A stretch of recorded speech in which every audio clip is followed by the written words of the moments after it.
जिस बहना ने हम सबों की खातिर राज्यसभा छोड़ा, राज्यसभा का त्याग इसलिए किया, जिस राज्यसभा में जाने के लिए न जाने कितने लोग नाक रगड़ते होंगे, लेकिन हमारी आदरणीय बहना ने 1 सेकंड में राज्यसभा छोड़ा। किस लिए? कि हमारे दलितों पे ऊपर जुर्म हुआ, बलात्कार हुआ और उसे न्याय नहीं मिल पा रहा। एक तरफ 5 किलो अनाज की गारंटी है और हमारी बहना ने अनाज की फैक्ट्री हमारे नाम कर दिया। अब फैसला आपको करना है कि 5 किलो अनाज कि अनाज की फैक्ट्री हमें चाहिए। फैक्ट्री चाहिए ना। एक बार आपका आशीर्वाद मिलेगा तो बक्सर में अंबेडकर यूनिवर्सिटी बनेगा। अंबेडकर यूनिवर्सिटी बनेगा हमारे बक्सर में। अंबेडकर यूनिवर्सिटी बनेगा जहां हम हर गरीबों की बेटी, शोषित दलित वंचितों की बेटी, बेटा हो या बेटी, उस कॉलेज में पढ़ेगा और अपना नाम दुनिया में रोशन करेगा। हम ऐसा यूनिवर्सिटी बनाना चाहते हैं। जिनके समर्थन में अपार जनसैलाब यहां पर आया हुआ है, भाई अनिल कुमार चौधरी जी आए और आप सभी लोगों के सामने अपने वोट की अपील और आशीर्वाद के लिए आपसे 2 बात रखने का काम करें। भाई अनिल कुमार चौधरी जी।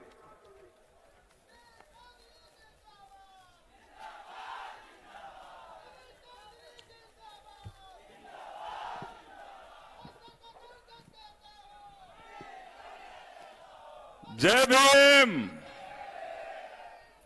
अरे खैला से देखे आवाज निकलत नहीं खा के निकल लोग आइल। जय भीम। इतने आवाज से कैसे बक्सर गूंजी? बिहार गूंजावे के बाद ये तो बक्सरे नहीं गूंजत।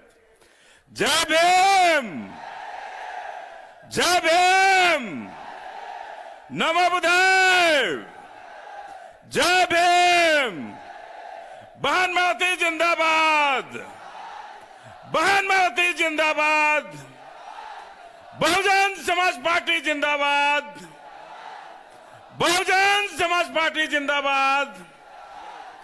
बाबा साहब अमर रहे। बाबा साहब अमर रहे।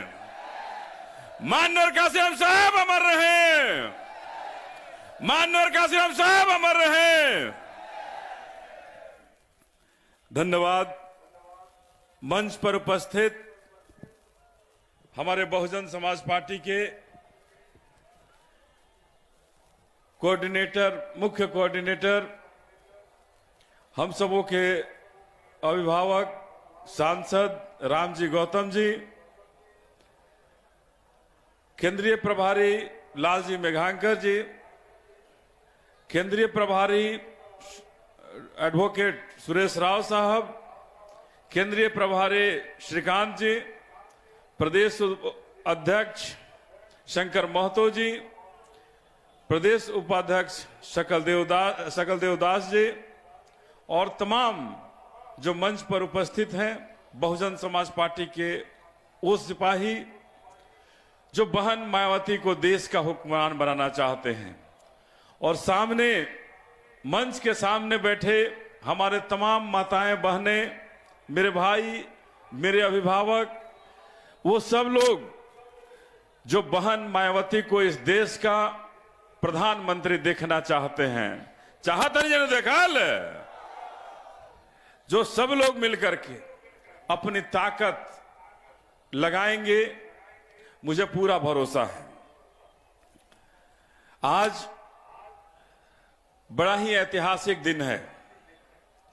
इस बुद्ध की धरती पर आज बुद्ध पूर्णिमा भी है और ऐसे मौका पर आप अपनी ताकत लगाएंगे तो निश्चित रूप से आप सबों का जो ताकत है वो हमारे भगवान बुद्ध का ताकत को मिला करके हमें कहीं पीछे नहीं छोड़ेंगे, पूरा आगे ले जाकर के बैठाने का काम करेंगे हमारे बुद्ध साहब। तो हम ये कहने आए हैं आप सबों से कि आज हम लोग बहुत कुछ बोलने नहीं आए हैं, आज हम सभी बहन जी को सुनने, उनका आशीर्वाद लेने आए हैं। आइल बहन जी आशीर्वाद लेवे आ रही है बहन जी, थोड़ा 10-15 मिनट में पहुंच जाएंगी, उनका आशीर्वाद आप लेंगे यहां। तब तक बोल नहीं जा कुछ नो। तो हम यही कहेंगे कि हमारी आदरणीय बहन मायावती जी हम सबों के बीच में कुछ क्षणों में पहुंचने वाली हैं। ये वो बहन है जो हम सबों के समाज में अगर कहीं भी दबे कुचले पर अत्याचार होता है, उससे आज भी उन्हें उनकी आंखों में आंसू आती है। चाहे राज्य में 4 बार उत्तर प्रदेश जैसे बड़े राज्य के मुख्यमंत्री रही, लेकिन आज भी अगर हम शोषित दलित वंचित के ऊपर कहीं जुल्म होता है तो आदरणीय बहन लखनऊ रहे या दिल्ली रहे, वहां से भी हम सबों को हड़काने का और बताने का काम करती हैं कि जाकर वहां देखो, वहां गोपालगंज में कोई जुल्म हुआ है, कैमूर में कोई जुल्म हुआ है, सासाराम में जुल्म हुआ है, जाके देखो, उसे न्याय दिलाने का काम करो। ये हमारी बहना का देन है कि हम सबों को जागरूक करते रहती हैं।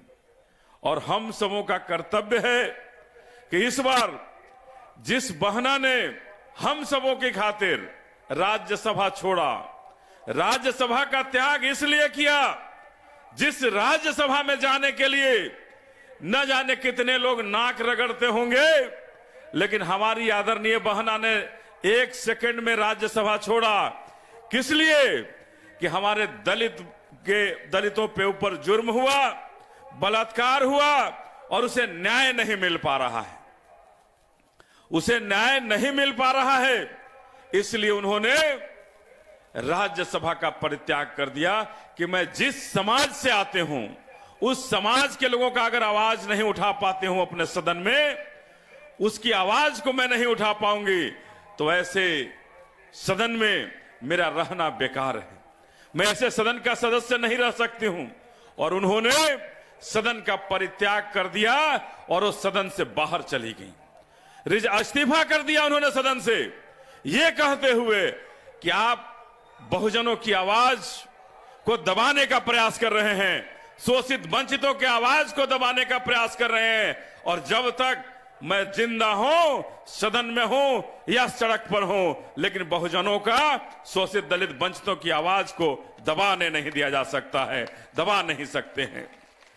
तो इसीलिए हम आया हूं आपसे कहने कि आज जरूरत है, हमारी बहना ने राज्यसभा हमारे लिए छोड़ा, हम सबों के लिए छोड़ा, तो क्या हम सबों का कर्तव्य बनता है कि हम उसी राज्यसभा में बहना को फिर से भेजें और प्रधानमंत्री के कुर्सी पर बैठा दें, जहां बहना हमारे लिए, हम सबों के लिए न्याय करे। फर्ज बना था हमने के तबरी प्रधानमंत्री बनाई जानो, बक्सर सासाराम काराकाट ये सब निश्चित कैले बने जाना। तो हम बताएं, कहना चाहते हैं कि तमाम हमारे बक्सर के लोग, बक्सर लोकसभा के लोग इस बार अपना झोली बहन जी के झोली में हम लोग डाल दें, इस बक्सर को डालब जानो, आए पक्का बनो। तो बहन जी अयन तो कहिए लोग कि हमें जाल डाल देनी झोली में, आप जाइए प्रधानमंत्री बनने की तैयारी करें, हमने के बिहार से जितावे के काम करता नहीं जा करब जानो। तो हम ये कहना चाहते हैं आप सबों से कि बहना ने जब उत्तर प्रदेश में मुख्यमंत्री रहते हुए हम शोषित दलित वंचितों के लिए न जाने कितने कारनामा किए, न जाने कितने स्कूल कॉलेज बनाए, सड़कें बनाई, क्या क्या बनाई, लेकिन सबसे ऐतिहासिक था जो कि अगर बिहार के मुख्यमंत्री ने हम सबों के लिए 3 डिसमिल जमीन कह करके हमें धोखा देने का काम किया। कहले धोखा नो, लेकिन आदरणीय बहन जब उत्तर प्रदेश की जैसे बड़े राज्य की मुख्यमंत्री बनी, जहां सामंतवादी और मनुवादियों का बोलबाला था, उस राज्य में मुख्यमंत्री बनते हुए बहना ने कहा कि जाओ, तुम्हें इतना रोजगार तो नहीं दे पा रहे हो, तो 2 एकड़ से 5 एकड़ तक जमीन देकर के तुम गरीबों को चलाने का काम करते हो, शोषित वंचितों को चलाने का काम करते हो। और 2 एकड़ से 5 एकड़ लाखों परिवार को जमीन दिया, पट्टे पर ही दिया, लेकिन लाखों परिवार को दिया जिनका जीवन आज भी बड़े आराम से चल रहा है। एक तरफ 5 किलो अनाज की गारंटी है और हमारी बहना ने अनाज की फैक्ट्री हमारे नाम कर दिया। अब फैसला आपको करना है कि 5 किलो अनाज कि अनाज की फैक्ट्री हमें चाहिए। फैक्ट्री चाहिए ना, तो इस बार तैयारी कर लीजिए कि फैक्ट्री चाहे, ये मुर्गा दारू ना चाहे, फैक्ट्री चाहे तो फैक्ट्री वाला तैयारी होके के चाहिए। और जब निश्चित रूप से बक्सर बहन जी के झोली में डालेंगे तो मैं कहना चाहता हूं कि पूरे लोकसभा में टूटी फूटी झोपड़ियों से आजादी मिलेगी। टूटी फूटी झोपड़ियां हटेंगी यहां और पक्के मकान हम गरीबों को, दलितों को, वंचितों को मिलेंगे। इसे कोई रोक नहीं सकता है, ये हम आपको कहना चाहते हैं। न उसके लिए सीओ के चक्कर काटने हैं, न बीडीओ के। सबको, जिनका भी, जो भी हमारी माता बहन झोपड़ी में रहती है, उसे पक्का मकान आपका भाई, आपका बेटा, बहन मायावती के आशीर्वाद से आपके घर तक पहुंचाने का काम करेगा। मैं ये आप सबों से कहना चाहता हूं। चाहे वृद्धा पेंशन की बात हो, विधवा पेंशन की बात हो, राशन की बात हो, ये हर जगह जो घुसखोरी का बाजार लगा हुआ है, बहना के आशीर्वाद से बक्सर से इस घुसखोरी को नामो निशान मिटाकर वृद्धा पेंशन, विधवा पेंशन, राशन आपके दरवाजे के भीतर पहुंचाने का काम आपका बेटा, आपका भाई करेगा। इसके लिए आपको कहीं जाने की जरूरत नहीं हो।